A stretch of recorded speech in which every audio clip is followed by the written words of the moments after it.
Tenemos un par de preguntas, las voy a hacer por orden de exposición, porque bueno, fueron llegando en gran parte de esa forma. Primero tenemos para ti, Andrés, un par de preguntas, capaz que formulo las dos en conjunto, las estás pudiendo ver también. Si podrías comentar algo con costos comparativos en lo que es entre procesos, el proceso con sensores activos y pasivos. Vos explicabas los dos sistemas, si tenés algún comparativo de costos, y en el mismo sentido, entre esa diferencia, otro oyente nos pregunta si hay alguna diferencia significativa entre la medición por método clásico, que estimo el clásico debe ser el pasivo, y el método LIDAR. Si podés detallarnos algo al respecto. Bien, primero que es muy complicado hablar de costos porque los costos de sensoramientos activos están siempre asociados con la cantidad de área con la que se trabaja. Cuanto más cantidad de área, se maximiza el proceso de toma de datos con un LiDAR o con un sensor, con un radar, perdón, lo que disminuye un poco los costos. Los sensores activos hoy por hoy, todos tienen un costo, no hay disponibilidad de datos de LiDAR libres, como si hay en otros países. Por ejemplo, España tiene un vuelo a nivel nacional de datos LiDAR y que están disponibles libres para la comunidad científica y académica. Sería como un objetivo a largo plazo pensar algo similar a Uruguay. Y después en sensoramiento pasivo existe una gama de sensores como son los Landsat, los Sentinel, que son libres, que se pueden acceder sin ningún inconveniente. En el caso de los sensores pasivos pagos, por ejemplo Planet, el pago es porque la resolución es mejor. Estamos trabajando con píxeles de 3 metros y medio, y Landsat inclusive, o Sentinel puede tener hasta varios kilómetros. Entonces, vuelvo a repetir, hablar de costos hacia la ligera no se puede, porque hay que tener en cuenta la coyuntura en la que se toman y en la que se van a analizar los datos. Hoy por hoy hay datos libres para sensores pasivos, imágenes satelitales, y sensores activos no hay aún.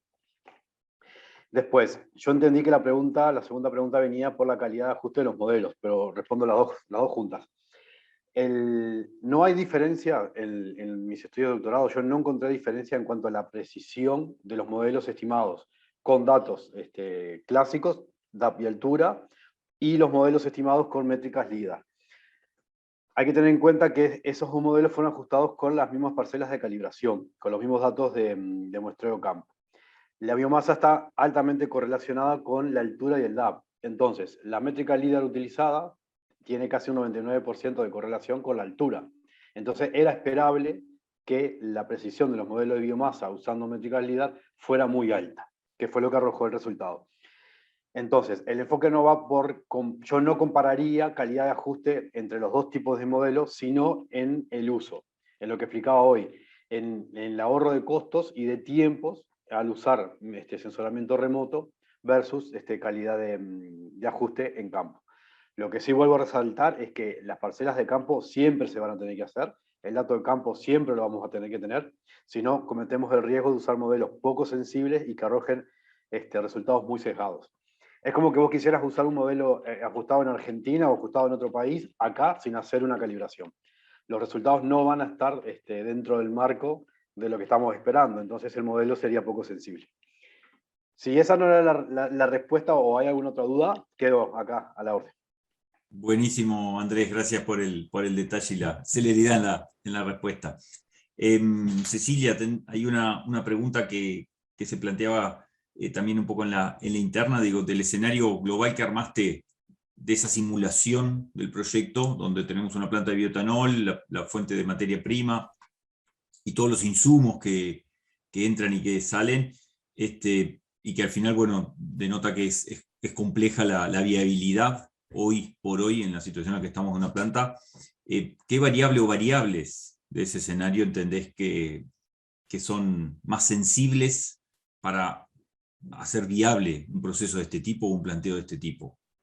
¿Qué variables habría que mover o cambiar? Bueno, primero recordar que todo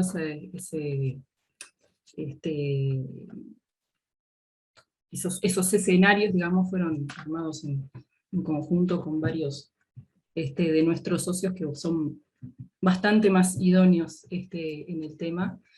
Y y bueno, con su expertise fueron desarrollados. Pero del análisis se desprende claramente que hay un costo bastante importante asociado al consumo de KOH, por las características de la madera. Sí, es un material que está muy protegido por lignina y por lo tanto llevó muchísimo más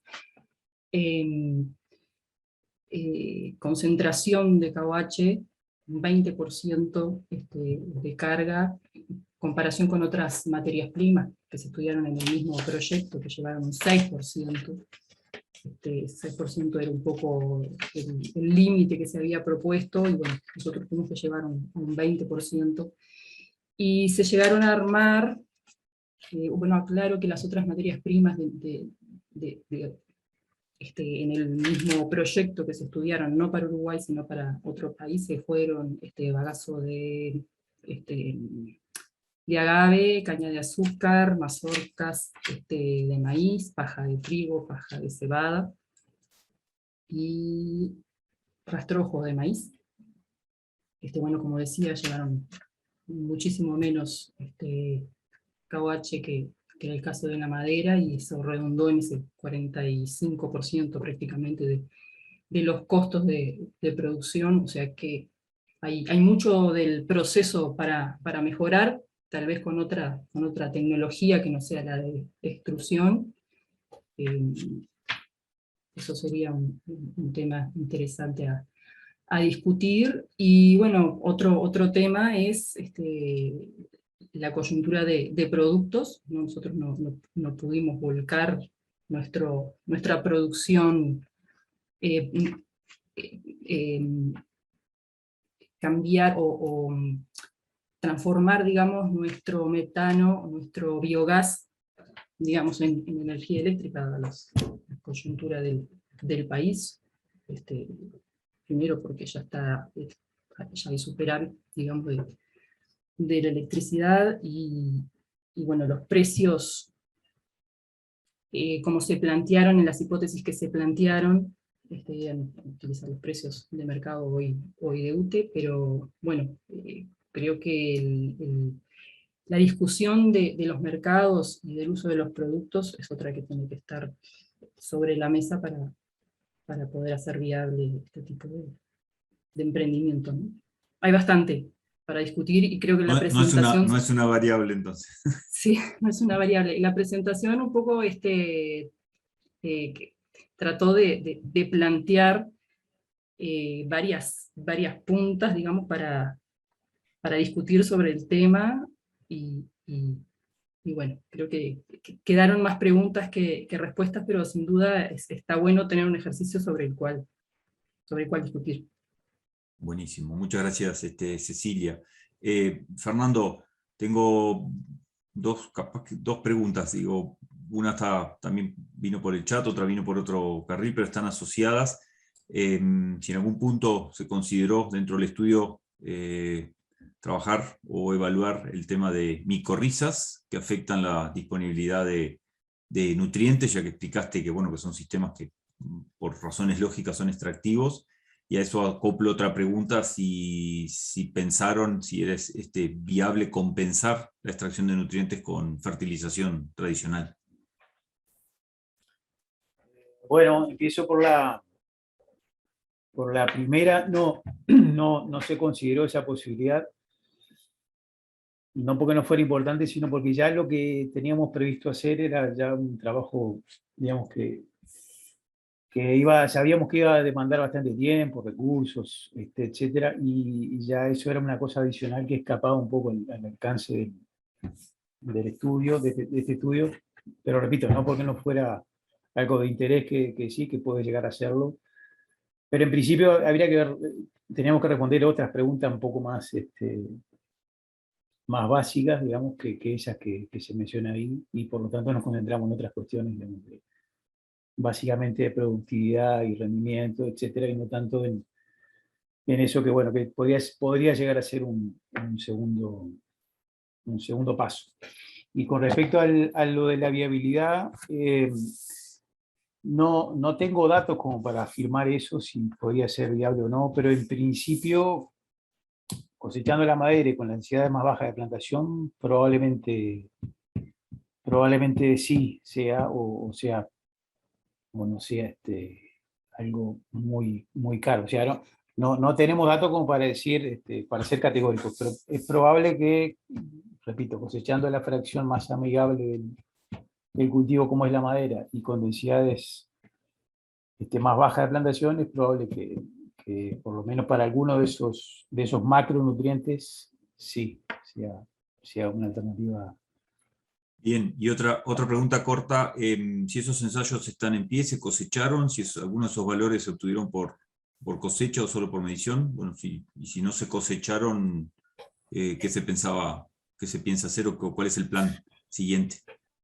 Bien, esos ensayos están en pie, o por lo menos hasta hace un tiempito estaban en pie. O sea, los datos que yo presenté son de muestreos destructivos. O sea, recuerdan que mostraba una foto, un árbol en el suelo, con discos que sacábamos a distinta altura. Esos son, digamos, no son, si bien son estimaciones de algunos árboles que cortamos, o sea, no es de todo el monte, pero se basan en eso. O sea que los ensayos todavía no fueron cosechados. Sí tenemos previsto hacer un estudio de cosecha con otro que está en La Magnolia, aquí cerca, que es de similares características para ver cómo sería eventualmente el costo de cosecha y eventualmente un segundo turno.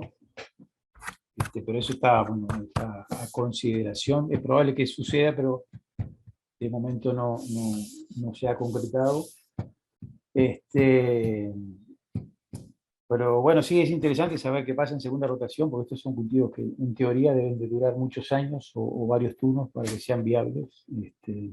Así que lo tenemos en el tintero, digamos. Bien, gracias Fernando. Silvana, una pregunta referida a tu trabajo y que tiene que ver con un tema más bien casi industrial por lo que Exacto. El trabajo se hace en laboratorio y uno extrapola a valores que suenan bien interesantes, es decir, más de 9.000 litros por hectárea. Calculo que si hay gente del área industrial y de los combustibles, dice que es interesante, pero digo, ¿cuál entendés o cuáles serían los próximos pasos entre lo que es el laboratorio y el escalado a llegar a una producción? ¿Implica muchos pasos intermedios o uno solo? Te escuchamos. Yo creo que en el tema de la producción de bioetanol tenemos 3 pasos que son claves a partir de lignocelulósicos, ¿no?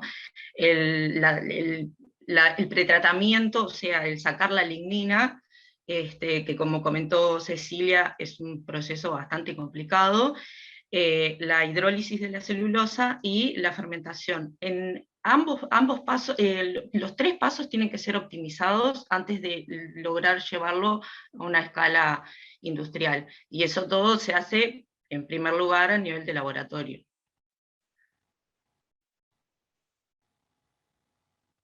¿Y cuál sería el próximo, eso es el laboratorio, un próximo paso, si hubiera que escalar? ¿Podrías darnos alguna idea de la magnitud de lo que sería ese estudio? No, la verdad que no, porque trabajo a nivel de laboratorio.